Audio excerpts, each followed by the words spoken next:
We're live, Jarrod. We're live. Keeps coming models. I'm singing a song. New Warriors come out to play. Well, ah, but before we get started, I'm going to give you a time frame, and I'm going to let you guess as to what the heck I'm talking about. 8 months. 8 months. Do you have any idea like what I'm talking about when I say 8 months? Miranda is pregnant. No, Miranda is not pregnant. You would have known that. I don't think I could have kept that a secret. Probably not. No, but 8 months from now, or just 8 months in general. 8 months since something occurred. Is it your beard? No, Is it your beard? No, the beard is. Hold on, That's just January, isn't it? Yeah, that's been since January. It's been 8 months. I had to look at the script since, and I'll get to it in a second. Well, no, I'll tell you now. It's been 8 months since I actually put in the script about asking you a question. I was just doing it off the top of my head. Oh, okay. I just is that in the script now? I just happened to look in the script. I was like, where is it? And then I was like, okay, let me go back. 37? No. 36? No. 30. All the way back to. We don't look at the scripts. You know, I guidelines. I use the script sometimes. Like, for instance, welcome to Come Out to Play, a New Warriors podcast. I'm Delvin, aka The Dark Web. If you're watching this via YouTube or whatever way you're listening, we would love for you to hit the like and subscribe button. See, I use the script for that so I could make We actually lost a YouTube subscriber in the last month. We're down one. So somebody out there, pick it up. Let's go. That's right. Somebody pick it up. Like, we don't have many. We only have like 14. Like, so we lost one, and that makes like less than 82% of our subscription. That's almost half, folks. That's almost half. We need you to come aboard. And the people who have come aboard so far, by the way, we got Heinz Cook. We have Bot Boy Versus. We have Auburn Elvis checking in live from the Auburn baseball game. AU Kathy, the MVP. Matt Paso. Did I miss any? Trey Black just checked in. Linkovich, Trey Black. Yes, we got some listeners and some viewers and some listeners. Thank you all for being here. And now I can pass the show off to Jarrod, like, because Jarrod, prepared man that he is. No sleeves though. No sleeve. No sleeve. No mustache though either. No. Man, I think I even have a fake one laying around somewhere. But whatever. You know what? We're loosey goosey tonight. All right, loosey goosey, Jarrod, with the questions. What question do you have for me, Jarrod? All right, the question I have for you. I think one of the key points in tonight's discussion is going to be heroes killing somebody. And so we'll save that, although it could be your answer. If it's your answer, then that's fine. What are or is your most, I was going to say favorite, but I don't know if it's favorite. Let's say most memorable time that a hero is just like, no, and killed somebody. I bet we have the same one. I bet we might. Let's find out. Which freaking DC huge event was it? It was, I think, Final Crisis, but basically, Maxwell Lord had like he had just gone out of control with his telepathy and straight up was like, okay, yeah, cool, put me in prison, and when I get out, I'm gonna take over Superman and I'm gonna murder everybody. Oh, he had already straight up taken over Superman at this point. I'm gonna do it again. What you gonna do about it? What you gonna do about it, Wonder Woman? I mean, and the art was perfect on it to where she sat there and she's like, can weigh all the options, A, B, carrot. Okay, no, this is the decision to make. And it was like, oh God, like I didn't expect it. I just did not expect it to happen. And Wonder Woman was like, no, fine. You know, nobody paints Diana in the corner. So yeah, was that yours? It was. It really was. I honestly wondered. I wonder if he's going to take the time that Cap deep six the Red Skull And everybody was like, Cap doesn't kill. But you and I were both like, Cap's a soldier. He doesn't kill if he doesn't have to, but he's also a soldier who's like, he's a soldier who's been in war. And to this point, Diana's a warrior. Yep. She's no stranger to this. They're no stranger to this. They train to be warriors, and like you said, she waited out. She's like, a completely controlled and unstoppable man of steel, or I could just kill this guy. Yeah, it was so interesting because then Batman was like, "We don't kill, we never kill," and Wonder Woman was like, "We don't kill, we don't kill." That's what you sound like, Batman. you sound like. So yeah, I mean, by all means, if anybody wants to chime in about like what was their favorite or not favorite. Favorite's such a weird word to put to it. It's poignant or memorable. Most shocking. Yep.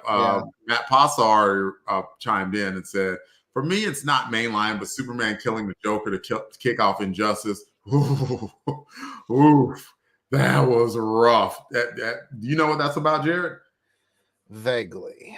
So essentially, like what kicked off Injustice was, I can't remember how, but basically Joker rigged it and bamboozled Superman and essentially made him kill Lois Lane. And Superman's like, when I finds you, I'm gonna kills you. And he founds him and he kills him. It was, I mean, just as brutal. It's like, you're not gonna do this. You're super. The hell you say I ain't? You kill my lady, I'm gonna kill you. It was woof. Oh, you just reminded me of another storyline. I need you to remind me how it went. It was the Emperor Joker storyline. And I think I remember now. Didn't the Joker set it up to where like Batman died a different way every day? And then it was Superman who came, and the way that he defeated him is that he actually took all that pain. He took all the pain of Batman's like daily deaths at the hand of the Joker, and that's what saved Batman and let him stop the Joker. He had the unlimited Emperor powers, and that's how they stopped him. And that was a great moment in comics, man. That was really cool because you know how Bruce likes to disrespect Clark, and he was like, "What'd you do?" And he's like, "I took the pain, all of it." And I was like, that was pretty cool. Auburn Elvis had a comment. Spider-Man killed a lady with cancer in Germany. I believe that's the Spider-Man versus Wolverine storyline. I've never read that. I have never read that storyline. But I know in that storyline, Spider-Man accidentally killed someone, and it weighed on him very, very heavily. And I guess Wolverine talked him down off the fence. From that, we'll see if any other comments come in. Did you have anything else to say before I moved on? Some other memorable kills was in Punisher 1, 2, 4. We're just gonna 5, stop here. Like, you can go. 7. Now let's go to volume 2. 1, 2. Come Out to Play is a chronicling of the 1990 series of New Warriors. The first volume of New Warriors ran 75 issues. Jarrod and I will I've never read this before. Jarrod and I will cover all of this first volume as I rediscover my love for the series, help Jarrod find his, and share a love and joy with the listening audience. Grab your skateboards, your bucket helmets. It's time to play. But first, this was a part of a multi-part storyline that went over into Night Thrasher 1. I didn't expect you to have the cover up. You don't cover it. Jarrod, I've 100% dropped the ball on all this Night Thrasher stuff. I apologize. It is okay. I thought I might have Night Thrasher #1, and I did. Check it out. Pretty slick cover. It actually still does the glowing in the dark there, Oh, it glows too on top of that foil, huh? Yeah, catches that foil there looking all pretty. That's 90s is all get out. Now, question, is this another mini series or is this them giving him an ongoing? This was an ongoing series. They gave him the mini, then it went to ongoing. Okay. So, yeah, it was the start of his ongoing series, and they started it with part 2 of the Poison Memory storyline. Essentially, what happened? Wait, I didn't read the cover or the credits, so I should at least give credits. where credit's due. Let's see. Night Thrasher 1 was written by Fabian Nicieza and drawn by Javier Saltares. What happened in the book? Night Thrasher starts to unravel the agenda of the Poison Memories, the gang which kidnapped the New Warriors and killed or severely hurt the family members of the New Warriors. Thrash is successful and frees the Warriors, but the Warriors want blood. Pretty good first book. Javier Saltares, like I will forever picture him with Ghost Rider. When I was first introduced to Ghost Rider, he was the artist there. And as a kid, without any access to any or many Hispanic people, I thought it was Javier at the time, and it's not. It is Javier. But like his artwork always had like a little bit of grit to it. And it looked like, I think whatever volume of Ghost Rider that is, Ghost Rider 15, it was a glow in the dark, like Ghost Rider. His Ghost Rider was just iconic. It was so freaking bad. Oh, yeah, I remember that glow in the dark cover. I often associate that era with Mark Teixeira.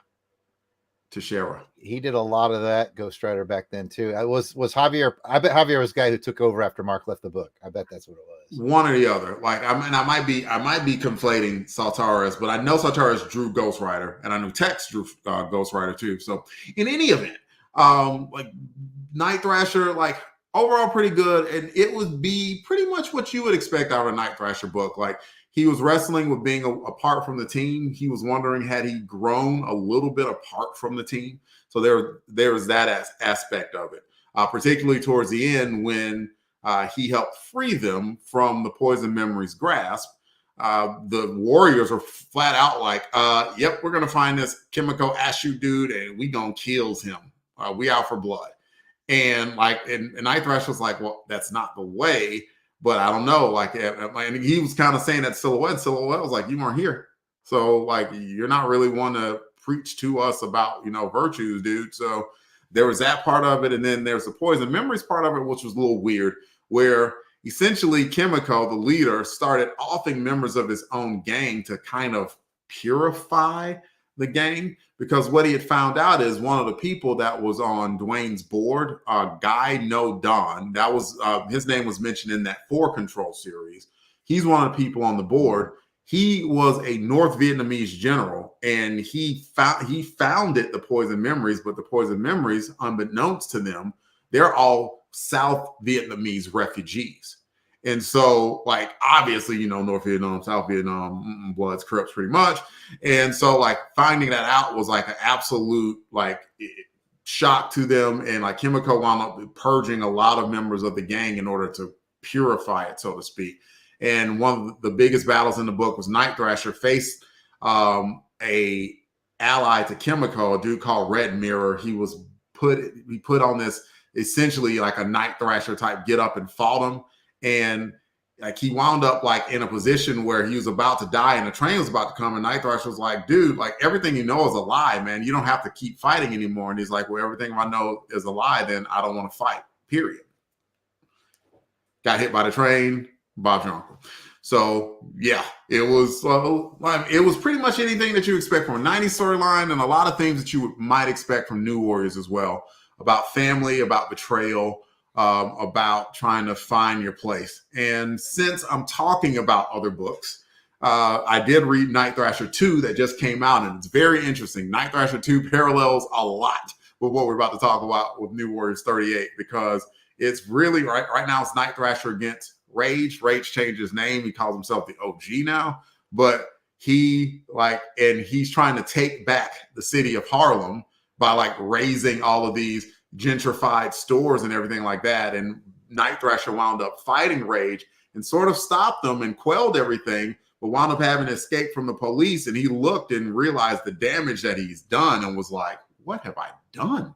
This is, I didn't make anything better in doing what I did. So I've got to find a different way. He also has dissolved the Taylor Foundation in present day. So there's so much to keep up with. Dude, I read 3 books. You're explaining all this, and I'm like the dog in the Instagram videos, like.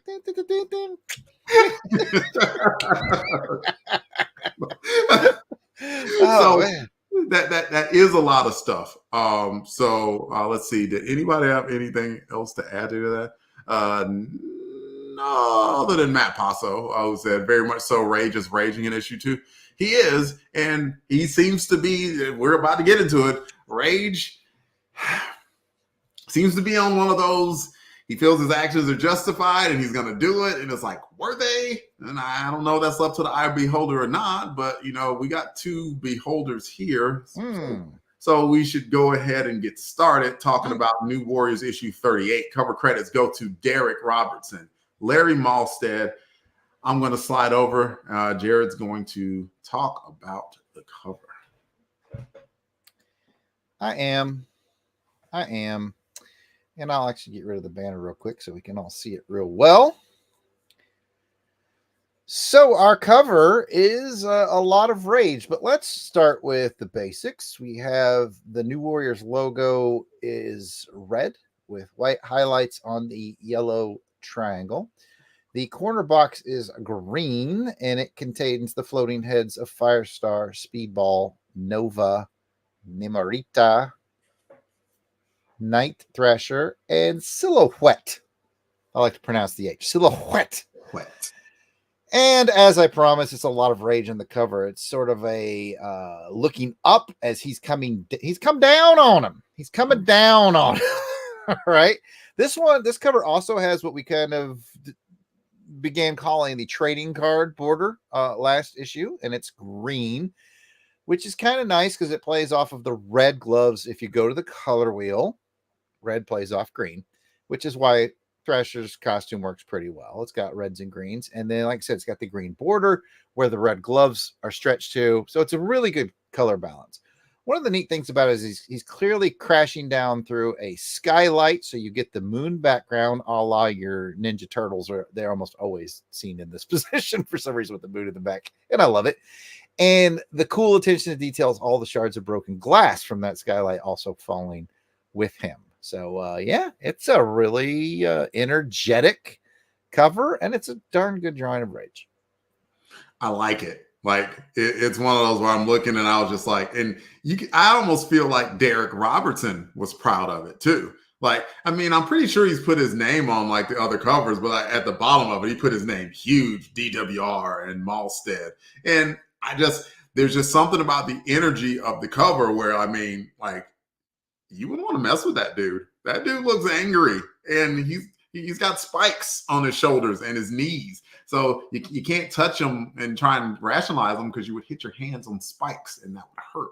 And you can tell even with a hockey style mask on, Rage looks angry. Like, he looks like whoever is at the bottom of the building that he crashed into is about to get it. And so, like, I just really, really enjoy how nice of an effort that Derek and Larry put in addition to the colors, which is that Rosas or Rosen? Rosas, right? Rosas is the color. One of those rose something guys. One of them Joes. One of them Joes. But yeah, I love the cover. I think it's outstanding. And this is about the time where in the book, inside the book and outside of the book, Derek Robertson is just cooking. He completely understands the New Warriors, what he likes to draw about them, how he likes to draw them. And it's his artwork from here. I believe he leaves at issue 50. So we have another year of them. His artwork from here on out, it's not like it was bad before, but it's just an absolute delight to look at because it's fantastic to me. So we'll rate it 1 to 10. Nightsticks, truncheons if you're nasty to rate the book. I will be the person, and by all means, everybody, please give me your rating on what you think of New Warriors 38 on the cover, and we will read those, of course. I'm giving it a 10. Like, I love it that much to where, like, if I already have a New Warriors cover on the wall, but like if I saw this one and just kind of had that wild hair, I love to put it up on my wall. Or if they had that Rage as a fathead or something, that'd be an awesome one. And people are like, who's that? I'm like, it's Rage. Then I'd smack them because they should know what the New Warrior Rage is. And I think that's it. What do you think, Jarrod? What would you rate it? Two things before I throw my rating out there. I did forget the cover blurb that says "Death in the Family" on the bottom. And Eric Porter in the chat says he thinks it was a foil cover. And I wouldn't know because I read it on Marvel Unlimited. Only Delvin will know for sure. Was this one foiled as well? I think he was talking about Night Thrasher. This one is not foiled. Oh, my bad. My bad. Like this is because this is the cover I got, and if it were, I don't think that they were doing a foil version and a not foil version. This is not foil, and as you let us know, Eric. That's a good question. Again, I was reading it digitally. I think this is a really, really strong cover. I had a 9 before you even dropped your 10, so we're definitely in the neighborhood, and that says something when you have a team book and you really focus on one character. And the more I look at it, yeah, he really captures just aggressive anger, rage. This new costume we've talked about before really has echoes of Jason Voorhees, and they're really sort of maxing out the scariness of that. Like this feels like Jason Voorhees drop. He's like one axe in his hand away from being it. And it's legit kind of scary. So yeah, I like it to a 9. And heck, he had a Jason moment in the book where we are going to talk about old boyfriend stabbed him in the shoulder. He's like, come on, beep about that. Anyway, we're going to get to it. Jason Lady, welcome to the chat, says, great cover. I give it a 9. Great spotlight on an underused character. Perspective is great. Rage looks like he's about to lay the smack down on some fools. Yes. I forgot to mention perspective, rakish angle all the way. Not only are we looking up at the moon, but it's also tilted. Camera tilted slightly to the left just creates a lot of energy. Good point, Jason. Auburn Elvis gave it a 6.5. That doesn't count. What's he doing? I don't know. I should have even read chaos. He's an agent of chaos. That's what he is. Matt Passo says I give it an 8. I like it, but I'm not a big fan of that costume. Trey Black gives it a 9. Love a dynamic cover. I adore that costume and definitely captures definitely captures the energy of the issue. Costume splits people, man. I like this book. This was a thumbs up for me. Continue to divide. Like I like it because, like, very much like Kitty Pryde went through her costume changes. That's what I feel like Rage did. And keep in mind, Rage is 14, right around the same age that Kitty Pryde is. And Lord knows, like, my style at 14 isn't the same as my style at 46. It's close, but it's not the same, you know? There should be some maturity therein about the clothing styles that you choose. Bot Boy Versus says, looks pretty awesome. Also has a very animated look. I'm rating it a 9. Jim Meal, welcome, says the cover show Rage full of rage. I give it an 8. And A.U. Kathy, who to my knowledge has not even read this book, seeing it for the first time, says, I say 8. I like it a lot, probably a 9, but I didn't realize he was coming down out of the skylight. So I went down to an 8 since it wasn't 100% clear. The skylight was 100% clear. You can tell by the shards of glass. And while you have Mike, Jarrod, you should read the cover credits. Okay. To do that. Yeah, let me change the banner. All right. Here's your creative team for this issue and all the pertinent details. This is New Warriors number 38. Its on sale date was June 29th of 1993. And that was a wonderful time to be alive. The cover date was August of 1993. Cover price was $1.25. Story is by Fabian Nicieza. The pencils are Derek Robertson. The inks are Larry Molstedt. Colors Joe Rosas. Letters Joe Rosen. Editor is Bob Tokar. Well, it says Rob Tokar, but maybe he went by Bob. Anyway, thanks to Mike's Amazing World and all the wonderful work that Mike did in his lifetime. And with that, I believe it's time for a synopsis.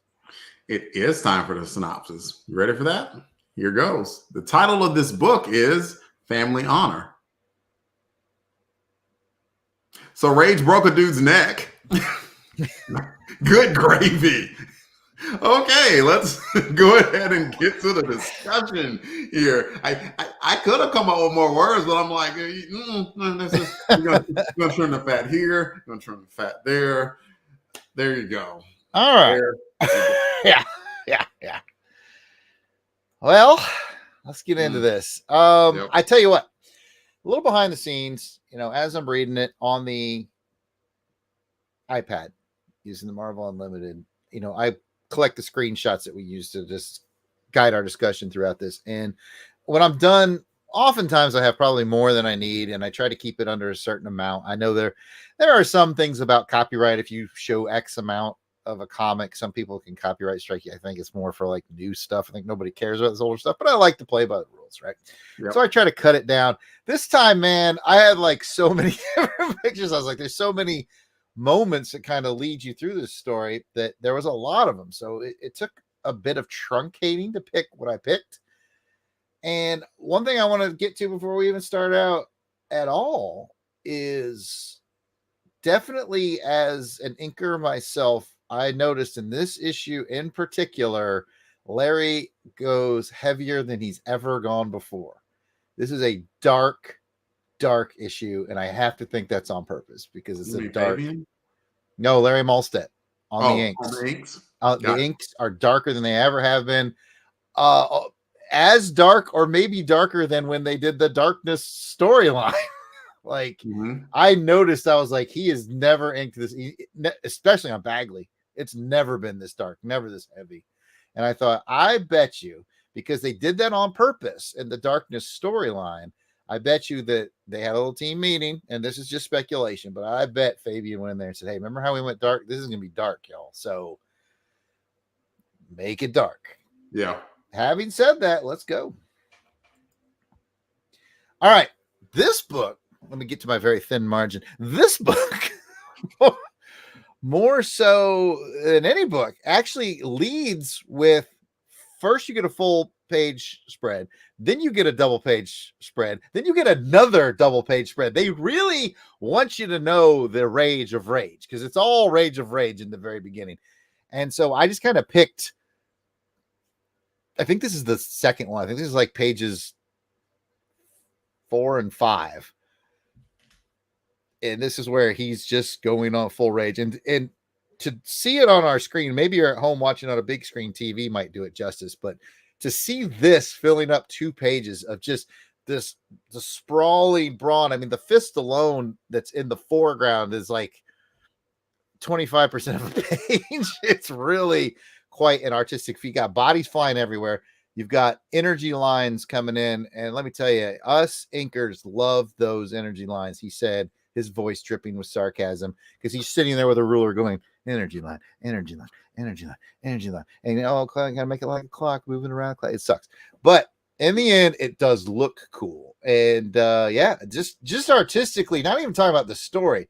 Clearly, the story is trying to show us the Rage of Rage, but just artistically, there's so much energy and power in this drawing.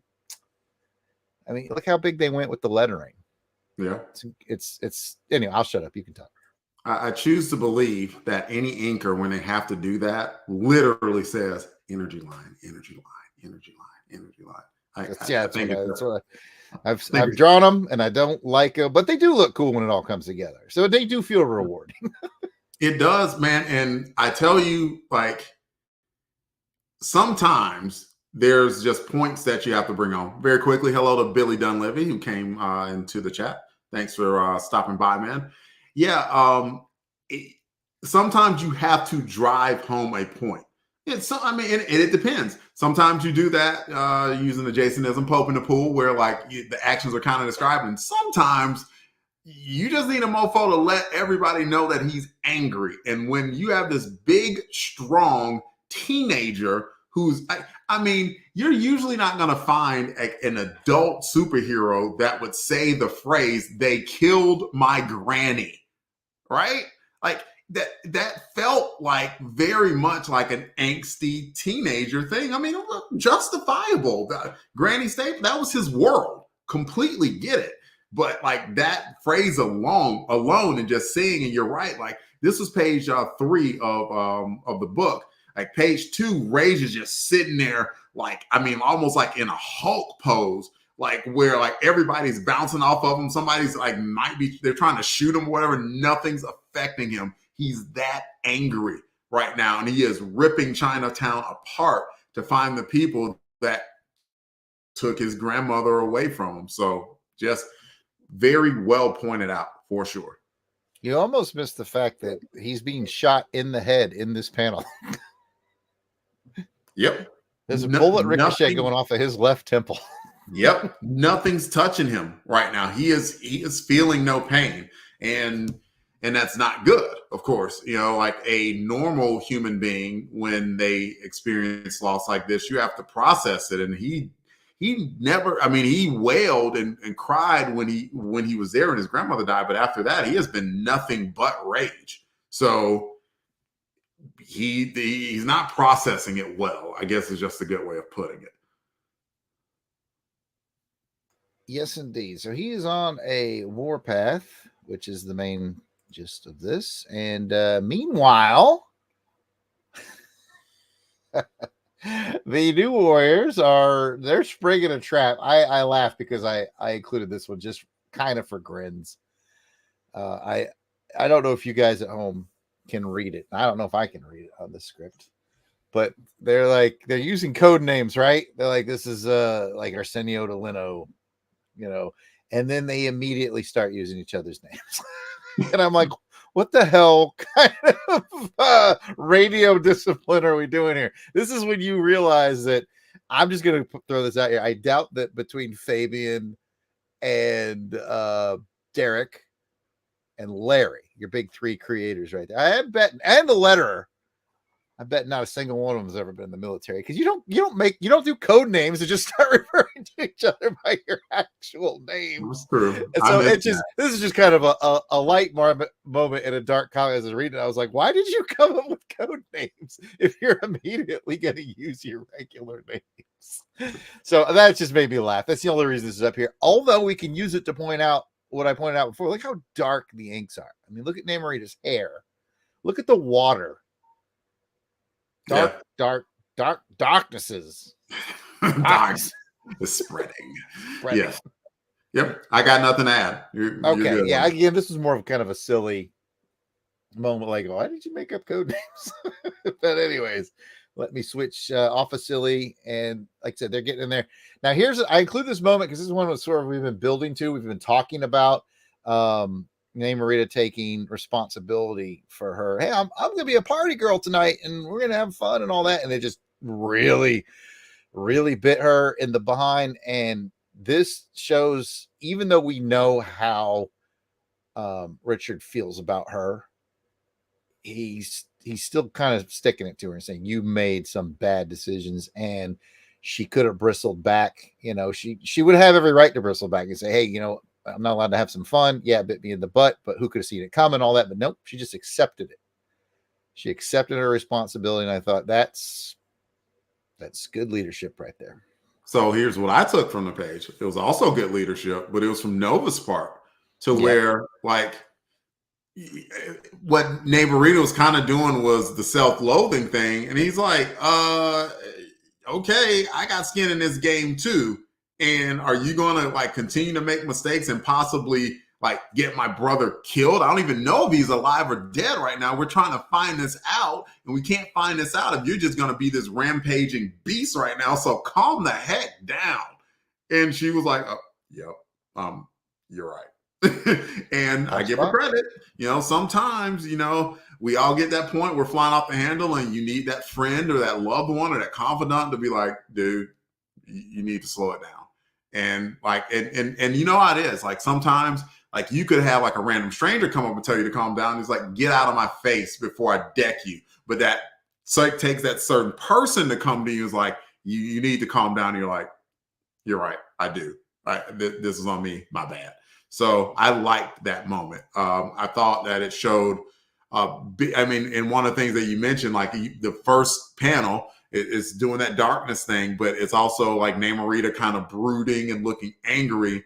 And by the time it gets to the last panel, you know, her head's a little bit down, and not only not so much shame, more humility of understanding what like the mistake that she was making, and that she was being more Atlantean and more Namorian and lashing out in anger, and this was just not simply the time for it. And point out again, heavy inks. Panel 1 has real heavy inks. Panel 2 is a surprisingly bright panel with its white background. But even then, like you said, angry face in panel 1, angry face in panel 3. Even when they have their moment of locking eyes in panel 4, heavy inks. Heavy, heavy, heavy. All right. I will switch to the next page. Okay, so they spring their trap. I don't know how I can't ever remember this bad guy's name. Kimiko. Okay. How Kimiko could have figured out who was on his front door with that crazy good radio discipline they had, we'll never know. But I picked this one because it continues to tell the story. Okay, they spring their trap on this guy Kimiko, who's been masterminding this whole thing. And so I picked this page so we see he's ready to play. He's got his awesome armor. So I picked it from an art point of view. It's drawing armor sucks too, but this is really well done. Again, look at those heavy inks, and yeah, he's ready for this final duel. Yeah, a couple of things.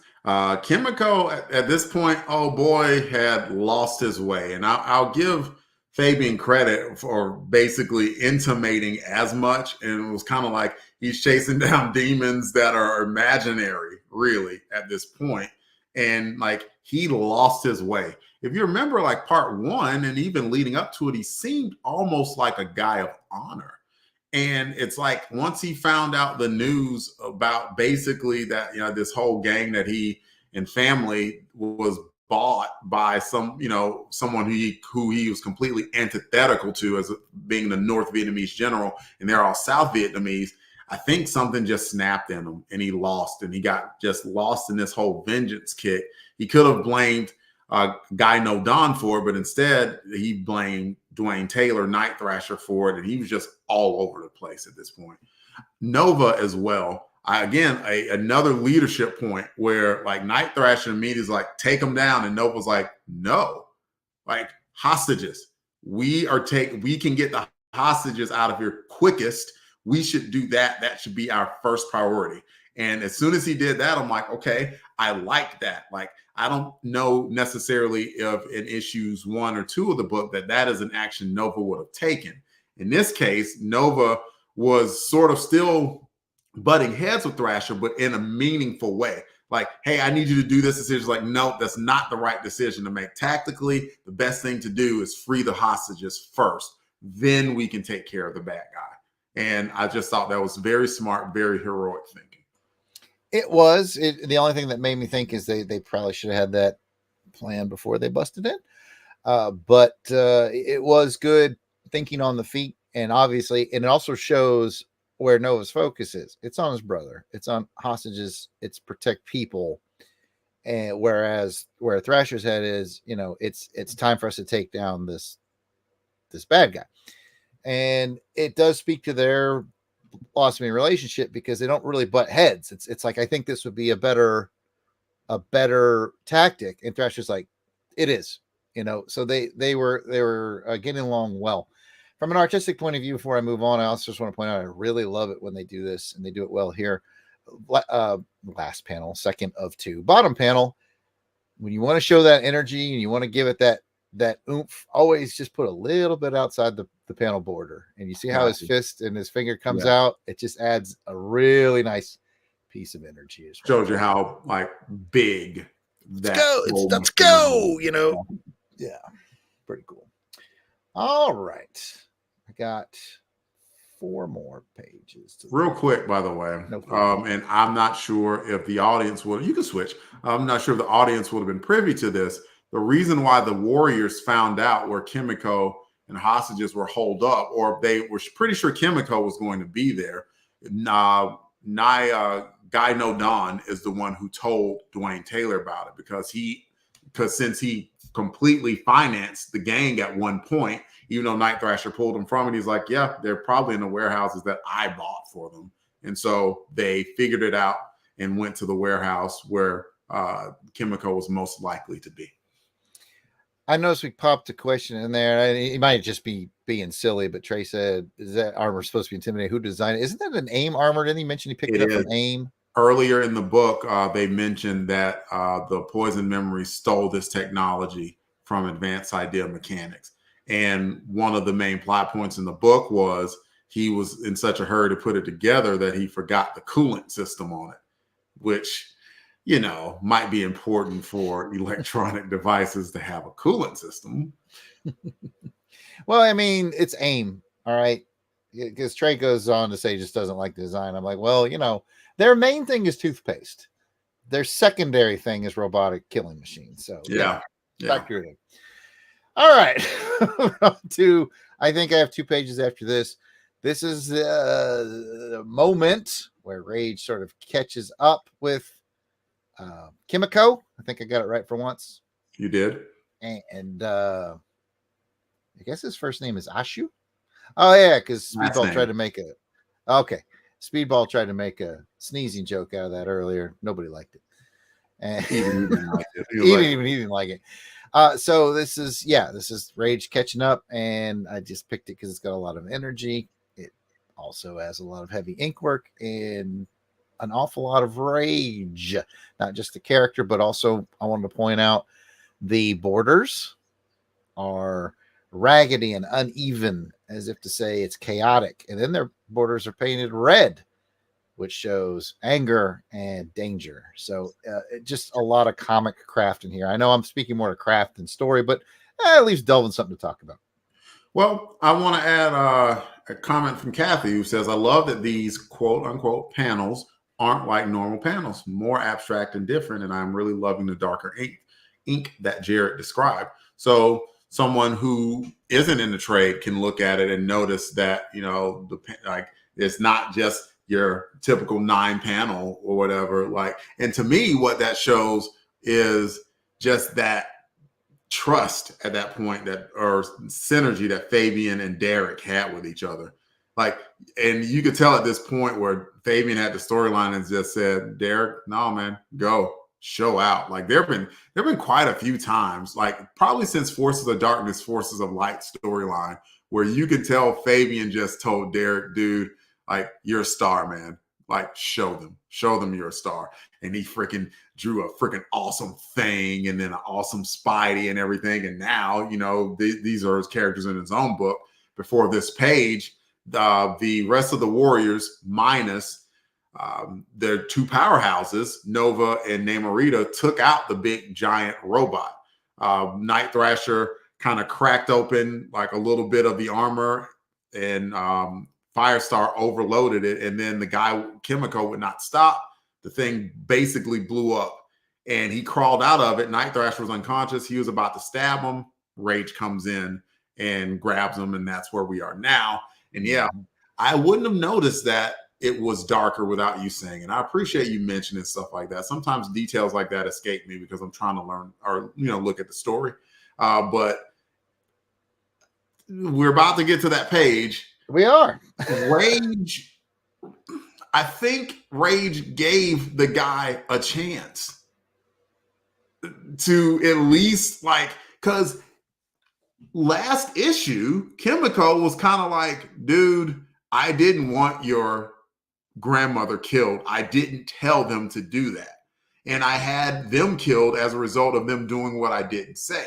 And at this point, his perspective had completely changed. And you could tell he lost his way because he's kind of like, I lost everything. So you lose everything too. How about that?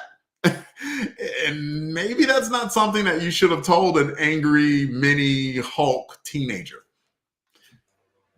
Well, let's see what happens. Yeah, and then he stabbed him. And then Rage killed him. He snaps his neck again. Lots of darkness. And from a creator's point of view, I love the way the final panel is really bottom half of the page with just the purple, the black to purple come down, and then stark white at the end, because we've had darkness, and then you add the stark white, makes you pay even more attention. Like, did I just see what I thought I saw? Here it is with a stark white background. Yes, you did. Yeah. Storyline. What do you think about that? I saw it coming. I did see it coming because Fabian has done this to us before with Marvel Boy. And so I knew, basically what I'm trying to say is I knew Fabian wasn't scared to have someone kill someone else. Yeah. Okay. So I was thinking the only reason it might not happen is because this is a teenager. Mm-hmm. And it's, yes, he's going off of an emotion, but without getting too heavy, for those of us who have been in the violence business, it is not easy at all. And I can't imagine a teenager doing it. I don't care how mad they are. It's hard for me to wrap my head around it. No pun intended. But, so I think it's a powerful moment. It's hard for me to buy into,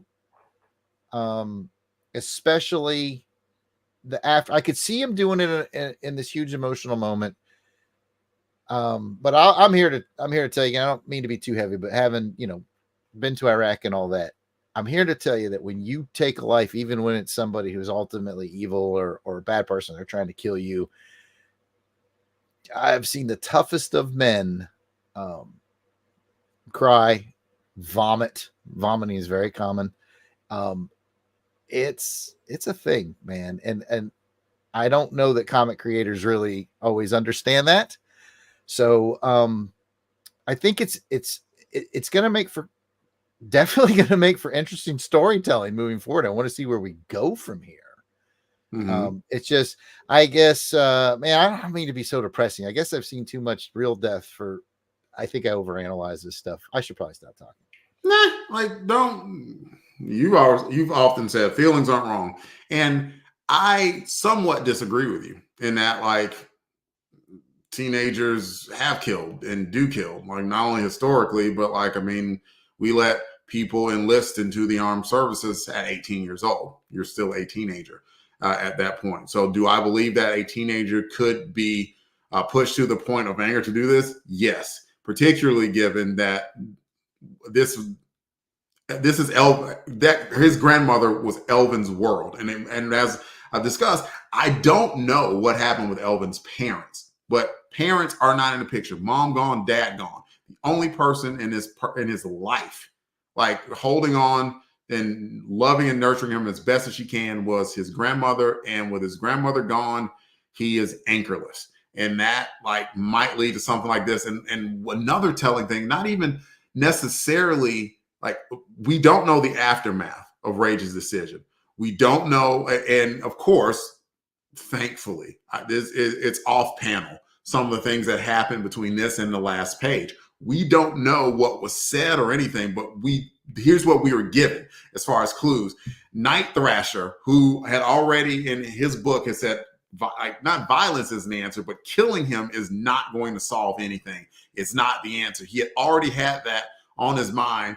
And this is someone he has mentored and has, like, basically taken from a bad situation and has trained him and taught him what he believes to be the right way. And I think he probably couldn't have physically have stopped Rage either way. But, like, that he did this, I mean, yeah, this action is absolutely going to have consequences. Of what degree, we don't know. That's what issue 39 is for. But yeah, like, it's a powerful scene. Like, seriously, like, I think Matt Passo mentioned, he's like, and I was shocked when I saw that. Just read it last night. I read it yesterday too, and when I got to this panel, I literally gasped. Like, 46-year-old me gasped. And, like, I don't know if I did that 30 some odd years ago, but I looked at it, I was like, holy crap, I can't believe he did that. Like, I cannot believe it. But it spoke to the realness and the gravity of the situation. So yeah, Jarrod, don't feel bad about, having your opinion and overthinking it at all, because I don't think you did. Like, and like, or at least put it this way, you didn't overthink it any more than I overthought it. Like, I mean, both of us know death is a terrible thing. and it's not something that you would wish on anyone. And I don't know in this situation what could have been done. I know what happens in the majority of superhero books. They take them to jail. But in this case, Rage took matters into his own hands, and it remains to be seen what the consequences are going to be. And that's where I like the good storytelling element of it, because I'm running through my head. I'm like, okay, if I'm the team leader, I've got this 14-year-old who just murdered someone there, my first instinct is you're off the team. You don't belong here. You're not ready for this. And then you have to follow that instinct with, if I do that, then what does he become? Right. Right. Does he get darker and more violent from this? So I don't know. It's we'll have to see. I'll be interested to see where the storyline goes. I wanted to point out one more thing artistically on this page that I forgot to mention too, is I talked about how it fades from black to purple, and then what I didn't point out is the purple runs like blood. Yeah. Down as the panel fades away. Just one more nice touch. And another question going back to the story, Kimiko was defeated.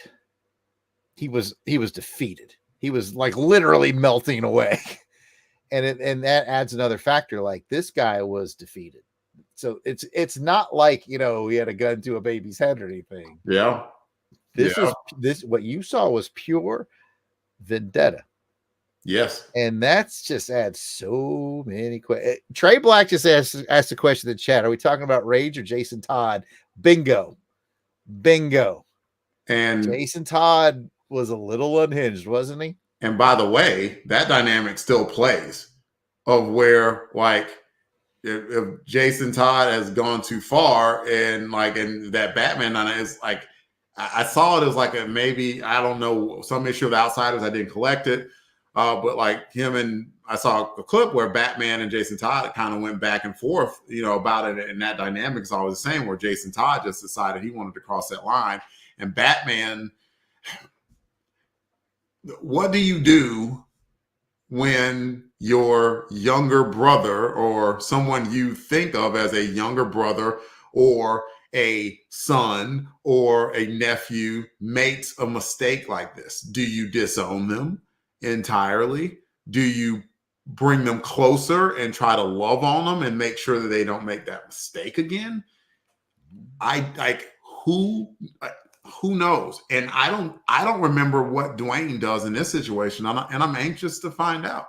And I want to mention, like, it just that I appreciate in this new Night Thrasher series that, like, the writer Jay Holtham very clearly read through his New Warriors, because they are on some very similar things, to where even though Rage is a little bit older, he still kind of has that, let's just say, a misguided sense of justice. Yes, in the sense of being in battle, and it is a combatant against a combatant. Yes, it is quote unquote fair game to have to trick the target. And this wasn't that. And I thought you pointed it out very well. This was not that. And so what are I'm interested to see what are the consequences for Rage's actions for this, because he just murdered a man in cold blood. There is no other way you can't sugarcoat that at all. Was it justifiable? Maybe, maybe not. Like, I can look at it through his eyes and say, yes. I can look at it through any other lens, and I can't come up with a justification of doing what he did. So, yeah. It's interesting because, we joked about it at the top of the show. We've seen the Punisher do this to plenty of people, right? Doesn't bother us because the Punisher's already chosen his path. But you know who it bothers? Captain America. Yes. Right. And every time, this has been such a very well established canon. Every time Punisher sees Captain America, Punisher's like, "I respect you, sir," and Captain America's like, "You are a piece of shh." Like, every single time. Again, there was one time where basically Punisher killed someone, and Cap caught him and beat the tar out of him, and he's like, "Defend yourself," and Punisher's like, "Nope, won't do it. I respect you too much." And it is like, that dynamic is crazy. And like, This isn't quite the same dynamic, but like absolutely, as Trey Black mentioned, this is more of a Batman and Jason Todd dynamic than it is Cat Punisher. But at the same time, you're right. We are used to seeing Punisher do this because we already know Punisher went off the deep end a long time ago when he lost his family. So the question is, what is Rage now? Is this who Rage is now that he's lost his family? Well, we've churned up some discussion in the chat about it, and Matt Passo says, "I love how Cap treats Punisher." And you know what? I'll play devil's advocate on that. Like I don't, because if anybody should understand, shouldn't it be Cap?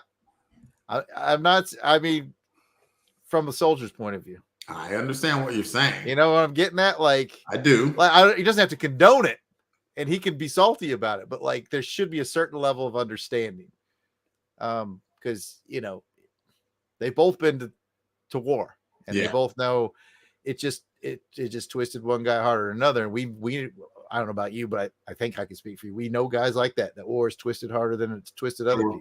You can't. I mean, that's the wonder. I mean, we're getting esoteric now, so we can move on after this. But like, that's the wonder of the human brain. Like, I keep bringing the show down. It's my bad. That's the wonder of the human brain, though. Like, I could have a trauma visited upon me, and you can have a similar trauma visited upon you, and we react different ways. I mean, maybe it's just the way our brains wired. Maybe it's our past experiences that led up to that moment. You never know how someone's going to react in a certain situation. You just don't. But yeah, I will make it clear. I don't think Matt thinks I'm coming after him. It's perfectly fine, Matt. It's just an interesting discussion point there. So yeah, not going after anybody. One more page? Except for Matt Passo. One more page. I had to include the last page because it's kind of like, so yeah. And I'll do my due diligence. Panel 1 is like 40 to 60% black. Panel 2, lots of black and fire. Panel 3, a fair amount of black. I like the eye shot on panel 4. Just a good drawing. It takes into account the reflection of the flame on the glass lens. I'm just talking from an art point of view here. Yeah. And then in the final panel, it's like, here's your team, and it's dark inks and flame in the back, and you're just like, huh. You know, like usually a team shot at the end of the book like this, you're like, yeah, you know, you're leaving the theater of Moonraker after Roger Moore going, yeah, this is a Daniel Craig. Right? Yeah, this is like, No Time to Die. Yeah. I should feel good, but I don't. So that's where I'm at. The one thing that I am grateful for is, of course, that they didn't do that. Like, wouldn't that have been like off-putting? You know, like at the end, they're like, yeah. And like, what? That's on Her Majesty's Secret Service. Wait, what? What are you doing? Like the most depressing thing just happened. I like the ending because it at least spoke to the gravity of what just happened, to where like even you could tell the team, like no one has fully decided, like no one immediately decked the warrior, or decked Rage. And you remember, like I mentioned at the end of Night Thrasher 1, like it was Namorita who said, we want to kill this man. That was Namorita who said that. And Rage had already separated from him, as we saw at last issue. Rage said, well, I'm going to strike out on my own. So he was getting close to he knew who did it, and he was raging through Chinatown, and Sprocket came and said, well, I could take you where you need to go, man, or are you going to just keep, doing whatever you're doing? And they all came into one place. And if I had to guess, the Warriors are like, I don't think we want to be about this life. I'm going to bring up a little vignette, and like, you always know I come back to the point. There's like an MMA fighter. His name's Sean Strickland. And dude has a lot of opinions on things. And one of the opinions that he gave was like, basically his MMA training is even harder than like Navy SEAL training. So this Navy SEAL, I'm going to have to send it to you. This Navy SEAL on Instagram, I can't remember the guy's name, but he spoke up And what he kind of said is like, dude, I'm not discounting your training or anything like that or whatever. Like you're talking about taking souls, bro, and we, have actually we've done that thing. Like you're talking about whatever training that you're doing is like, and you're talking about punching and kicking dudes. Like we have actually sent people to their maker. We ain't the same, bro. And you've got to understand that when it comes to stuff like that, there are levels to that. And guess what? Delvin Williams don't ever want to get to that level ever, not ever. And that's not a place that really anybody should want to go. Yeah. Go ahead, man. No, I just was reminded of, it might have been the same guy. There's a guy who was a former special ops, and he fought MMA. And I saw like Joe Rogan was breaking down the whole stare down before the thing. He's like the opponent, the non-spec ops guy, is giving him the hard stare down. And he's like, now look at this special ops guy. Doesn't faze him a bit. He's like, he's killed people. This is nothing to him. He's like, how they do the hard stare down. And he's like, the spec ops guy is just like, he's not affected at all. Yeah. That's exactly what you're talking about. And so question is, back to the book, I think the gravity was well portrayed. Like after what happened, like and if I had to guess, the Warriors have realized, we thought that we wanted to be that vengeance and blood team, and we can't be that vengeance and blood team because, stuff like that comes with a cost. I feel like they've been setting this up since, especially that, what was that one storyline I didn't really care for where they went? The Trans-Sabal storyline. Yeah, like I'll give Fabian his due. Like I think he's been like moving them. Do we want to be the badasses? Then this is the moment where they realized it's not so much fun. Yeah, it's one thing to be, fake badass and be like, oh yeah, I be taking souls, and there's another thing to actually take one. I don't ever want to figure out what that's like ever. So yeah. Anyway, it's the heaviest episode of Come Out to Play. Well, we have D's nuts jokes right here at the end, everyone. Don't you worry. It's like, let's talk about the time my grandmother passed away. I'm kidding. Let's, of all means, like we should move on to that next section. All right, we're done here, and I gotta try to remember what the heck we were doing. We're gonna talk about Ultimate Warrior and Ultimate Warrior as if things weren't depressing enough. We all know who we're worried about. Okay, we all know who we're worried about. Yeah. But we could cut that part of the show awfully short. We're all worried about Rage. Rage has got some things to do. But let's just focus on then the Warrior for this one. Who do you think really acquitted themselves well in the book? I have a feeling you and I are going to agree, but you go ahead first, my friend. I'm with Nova on that. Agreed. Yeah. He had a couple of moments that just really stood out to where, thankfully his brother was injured, grievous. It's a pretty grievous injury. If somebody I've lost my finger, you know what I'm saying? I would be happy. We'll be happy about that. And so he was pretty grievously wounded. But Nova kept his head about him the entire time, and he kept his mindset on saving his brother and saving his friend's family, as opposed to just getting into needless fights and worrying about needless rage. So I give him a lot of credit for that. He was my ultimate warrior. Absolutely. I agree in very similar reasons. Rage's grandmother, dead. Yeah. Nova's brother doesn't know. And to keep that level of cool and strategic thinking with that going on in the back of his head, pretty impressive. Yeah, it was awesome just to be able to carry yourself with a little bit of grace under fire. I might have to read a few comments afterwards. We were getting close to rating, but Auburn Elvis said Nova. And he also, Matt Passo says Warrior was Nova. Love that he kept calm and thoughtful about the mission and hostages. Jason Lady gave the Warrior to Nova, total pro, showing his maturity, and says that Nova's come a long way, and he has. Just his character development in the Warriors so far has been very, very good. And let's go ahead and rate the book, Jarrod. Heavy book, man. Heavy ending to the Mm-hmm. Poison Memory storyline. What would you rate it on a scale of 1 to 10? I'm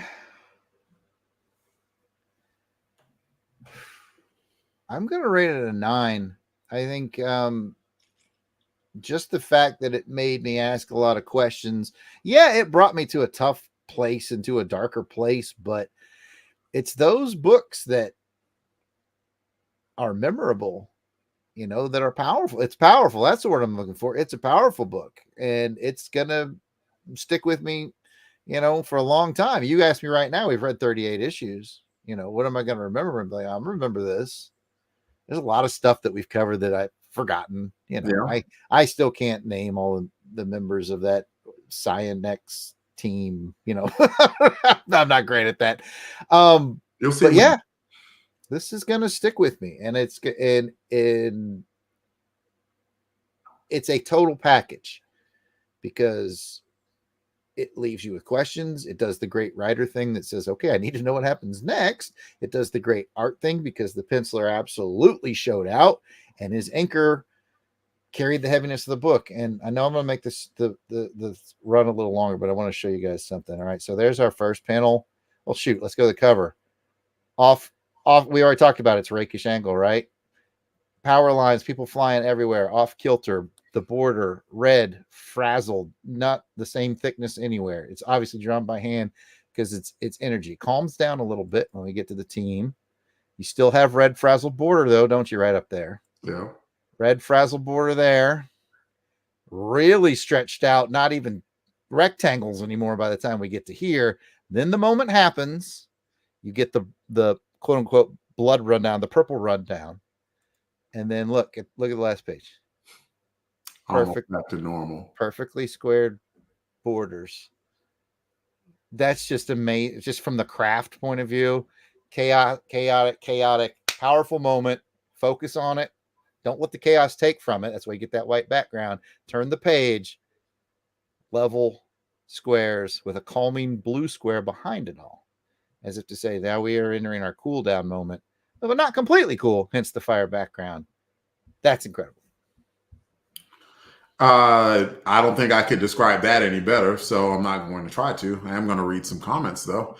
Auburn Elvis says, I rated 8.5 Rage-Fueled Truncheons. I don't know what you're doing right now. Agent of Chaos. Yeah, just we're going to move on. Matt Postle says, I give this story a 9. Great read, lots of emotions, and lots of potential fallout jumping off point. Agreed, Matt. Kathy says, I'm going 10. This one I really want to read. The visuals are so striking to me, and even with heavy story, I have a feeling I will like it. It was good. It really is. Very good. And Jason Lady rates it a 9. A harrowing story that I remember all these years later. Apex, young people getting their ideals challenged story. And Trey Black gave it a 9, says this one hit hard and everyone was firing on all cylinders.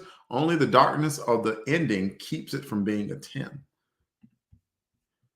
And let's see. Okay, that's it. And so that leaves mine. I love that catch that you made about just like the jagged red. Heck, at the end, I mean, you got like Night Thrasher pointing and it's going off panel, and then like the machinery also going off panel just to show the scope of it. And then it finally narrows down just a little bit at the end, and there's a little bit of calm after the storm that happened. It's a 9 for me. It's very good. And like, I'm a big fan of any time, like if a book generates this much discussion, then it says something, and any good art stirs emotion. And like the whole comic book genre is a work of art, of course. And then it's a team collaboration between writer and artist and inker and colorist and letterer, with the editor coming in and cleaning up, making sure everything's nice and tidy. And like, again, for me, like, even though 1 through 25 of New Warriors is seen as like the Seminoles New Warrior run, books like this are books that I remember because like just as a creative team, you can tell that Derek and Fabian and team, they were cooking at this point with Fabian's creativity and the artist's creativity as well to make a book like this to where even 30 years later, you're able to catch those things such as like the panels being a little bit off kilter and just everything that's shown to convey that anger and then finally that calm. So fantastic. Well, everybody, that is the story.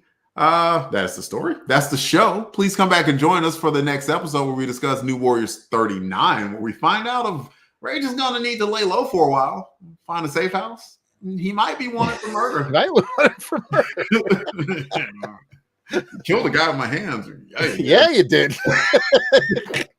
There's the jokes. If you'd like to hear more from us, y'all, Longbox Crusade, come find us. X, Twitter, Facebook, Instagram. If you look up Longbox Crusade, you're gonna find us. Please join our Patreon. Crusaders Club starts at $1 a month. If you look at patreon.com and look up Longbox Crusade, you will find us. We would love for you to like this episode and subscribe to us on YouTube as well. We do both recorded content and live content, such as what you're watching now. You can email us at contact@longboxcrusade.com, and you can give us a phone call, 707-532-5269. That's 707-532-LBOX. We would love for anyone listening right now, if you like this show, give us a comment or give us a phone call, leave a voicemail, and Pat, who does the mixing and scratching, he can add it to the show at the end. Dude, I can play it on the next episode if you want to. I would do it live, or we could play it on the episode and do it live. Like if Bob's your uncle here, we could either way. Like we make it easy for you. If you want to hear your voice on the show, we can make that happen, and we would love to make it happen. So please do that. And I guess that's it. Jarrod, you want to talk about your stuff and where you can be found and all that on the internet? Absolutely. Just a quick order of business. You mentioned the Patreon, so let me put the proper scrolling banner on the bottom. For those of you who are members of the Crusaders Club via patreon.com, we are going to have another live recording tomorrow night as we do the next episode of Amazing Spider-Man Chronicles. That's available to patrons only. Although, if you actually truly read the post on the Patreon page, if you have a friend or someone you think would enjoy that and to share the link with, say, hey, this is kind of a perk I get from being a Patreon member, we will not get mad at you. Share the link to friends or whomever and let them come in. We're kind of like crack dealers, get your first one for free. So, just want to put that out there. And with that update, I am found on social media in lots of different places. I am at Yard Sale Artist on X and Facebook and Instagram. You can check out my artworks at www.theyardsaleartist.com. Delvin. Twitter, DE_AY1977. Instagram at Delvin Ray. See you all next time. And remember, be a hero to someone, even if it's just to yourself. And until next month, ladies and gentlemen, New Warriors, come out to play. Everyone have a good night.